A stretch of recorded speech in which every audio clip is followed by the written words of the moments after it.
demônio, etc e tal, eu já fiquei meio com o pé atrás com aquilo, né? Aí culminou, calhou, ao mesmo tempo disso, namorava uma moça, eu sumariando, né? A história, tá, eu já falei isso outras vezes, né? Eu namorava com uma moça que era cristã, evangélica, ela cismou que eu... Ela sabia que tu era... Não sabia. Não sabia, mas ela percebia que tinha alguma coisa estranha em mim, né? Tinha alguma coisa estranha, tem alguma coisa, os 7 erros aí, né? Porque eu defendia muito o diabo. Né? Eu defendia o diabo, né? Eu defendia assim, eu era advogado do diabo, né?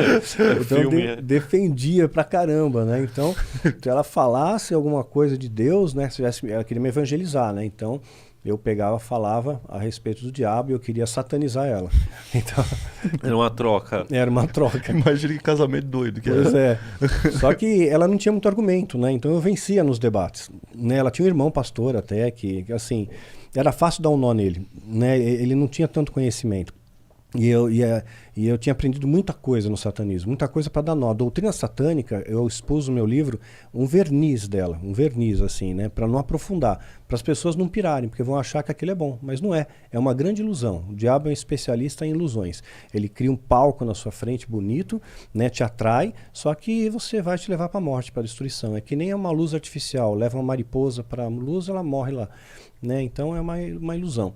E nesse inteirinho ela marcou com um pastor, né, para orar por mim, tal. Aí eu fiz um feitiço contra ele, né, para ele não ir ao encontro. Ele não foi, né, o meio do filho dele sofreu um acidente, né. Aí nada para machucá-lo, eu só queria impedir que ele fosse, né. Aí ele marcou uma segunda vez, né, fiz o feitiço novamente para causar um dano nele, né, um dano que fosse nele. Aí ele bateu o carro, deu perda total no carro, mas ele saiu inteiro, ele saiu ileso, assim, não teve nada grave, teve escoriações leves, né? E aí eu achei estranho, falei, pô, alguma coisa está errada, né? Aí chamei os sumos sacerdotes para me ajudar a fazer um ritual mais robusto contra ele. 13 vidas foram oferecidas pela vida dele. Então, se ele morresse, 13 vidas seriam ceifadas como pagamento aos demônios. Caralho. Então, eu tinha certeza que aquele pastor ia morrer. Mas ele foi ao encontro, quis conversar comigo. Ele chegou acabado, cansado, né, exausto, e me chamou para conversar com ele. Eu tive muito medo dele. E eu não tinha por que ter medo, né? Porque eu estava envolvido com a alta magia, acreditava que eu tinha o meu anjo guardião, que era um demônio, o tal do Abraxas, né? Estava no meu ápice da forma física, né? No Kung Fu. Então ele não era um oponente, mas eu tive muito medo dele. Ele tinha alguma coisa nele que assim me incomodou, né? E eu peguei e vou enrolar o cara, né? Ele falou, vou falar com você por 5 minutos. Me dá só 5 minutos. Eu entrei na sala dele, né, ele fechou a porta, trancou a chave, eu fiquei preocupado, olhei para a janela, vi que a janela tinha grade, tinha que emagrecer muito para passar lá. Calculei assim, pô, tem que ter pijama de uma listra, né? Não vai dar. Então, eu falei, pastor, não quero mais falar com o senhor. Ele falou, não vou mais falar com você, só vou orar por você. Aí eu vejo uma mão crescendo assim, caí no chão, perdi a consciência, me debati. Isso durou umas 3 horas, segundo ele, depois. E eu estava muito arrebentado no final. Ele me ajudou a levantar, estava muito machucado, hematoma, com a roupa rasgada, corte. Ele falou, você se debateu, né? Eu não consegui te proteger. E a sala dele estava bem destruída, né? Tudo derrubado no chão. Né? E aí, aquele dia, ele quando você aceita, né, Jesus, você faz uma oração guiada, né? Alguém te ajuda. Né? Então, ele fez eu repetir as palavras, né? Aceitei Jesus naquele dia, né? E aí sim eu fui invadido de uma paz que transcende o entendimento. É claro que a seita me perseguiu, porque eu tinha medo que eu revelasse os segredos, né? Porque tem segredos que são herméticos ali, que você não pode contar. E eu nunca contei, mesmo porque não edifica. Então, quando eu lancei o meu livro Filho do Fogo, a série Filho do Fogo, eu fui muito perseguido, porque eles imaginavam que a igreja... Porque, assim, eu tinha feito parte de um grupo que tinha entrado em algumas igrejas. Você vê o discurso de uma igreja há 20 anos atrás, né? E o discurso da igreja hoje. 20 anos atrás falava de amor, de perdão, de santidade, falava de outros valores. Hoje é prosperidade. Prosperidade é unção, é o poder, é a loucura, né? O milagre, é tudo gira em torno do dinheiro, né? Da glamorização do dinheiro. O amor ao dinheiro, né? Que é a raiz de todos os males. Então, entraram na igreja, espalharam na igreja doutrina de demônios e doutrinas humanas, conforme a Bíblia diz que ia acontecer. E isso trouxe vaidade para o coração de muitos pastores, né? Muitos pastores foram vaidosos com isso, né? Você chega aí, você é o cara, né? Dá um dinheiro para ele, né? Então você comanda a igreja, né? Mas o pastor que comanda é uma outra pessoa que está por trás, que está financiando o pastor. O pastor virou um boneco ali, né? Financiado com dinheiro, e ele fala o que os caras querem que ele fale. E aí criou-se uma doutrina paralela, que é a doutrina que a gente vê hoje.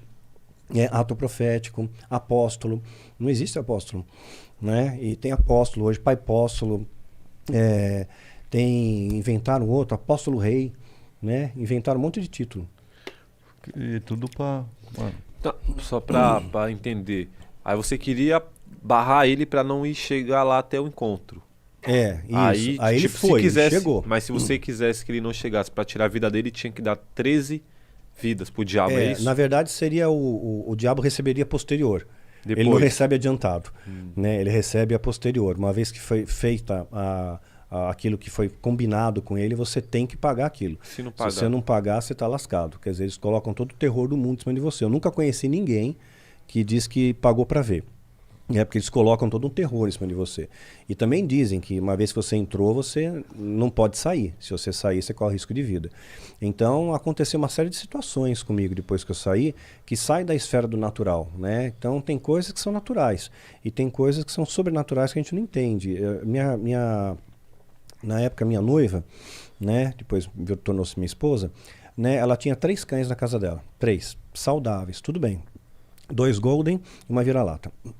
Saudáveis, tudo bem, tudo fofo, e de repente tocou o telefone lá. Essa foi uma das vezes, eu narro na narrativa Filho do Fogo, né?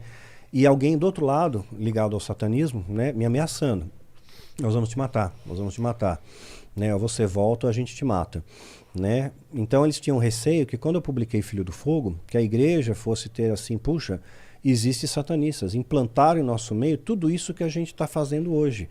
Então isso daqui, a gente saiu do prumo bíblico, né?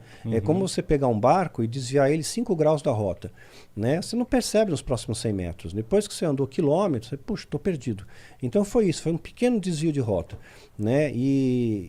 Então eles estavam preocupados que a igreja fosse despertar e fosse corrigir o rumo. Só que isso não aconteceu. Então, nesse daí, me aliviaram um pouco para o meu lado. No entanto, a ameaça sempre continuou no sentido de eu não revelar os segredos, né? Porque tem segredos bem herméticos, tem a chave de Salomão, a clavícula de Salomão, tem livros secretos que você só pode copiar, não sai lá de dentro, né? Eu queimei tudo depois que me converti, para não ter rabo preso com nada, né? Então, ligaram para mim e falaram: nós vamos matar você. Mas antes, a gente vai mostrar como você está vulnerável. Você acha que tem alguém te protegendo? Porque quando eu me converti, me ensinaram na igreja que os anjos me protegem, que eu estou guardado e tudo mais. E eu falei: não, mas os anjos estão me protegendo. E eles riram na minha cara e falaram: vamos ver se está te protegendo mesmo. E coincidentemente, quer dizer, aí que sai da esfera do natural, os 3 cães morreram na mesma noite. Não deu tempo de chamar o veterinário, né? Um começou a passar mal, o outro também, de manhã os 3 estavam mortos. Então, você pode imaginar 1000 coisas, né? A veterinária que veio depois, né, dar uma olhada, que chegou tarde, era bip, era pager, não tinha celular. Então, você mandava uma mensagem pelo bip, né? Pelo pager. E quando a veterinária tomou ciência e já estavam mortos, ela olhou pela língua, né, pela coloração da língua, se foi envenenamento, falou: não foi envenenado. Mas ela não soube explicar a causa da morte. Provavelmente, né? Foi um feitiço que eles lançaram. Provavelmente um feitiço. Aí depois, no outro dia, eles ligaram de novo para mim. Tá vendo? O próximo é você. Você não está protegido. Então, assim, foi bem punk, né?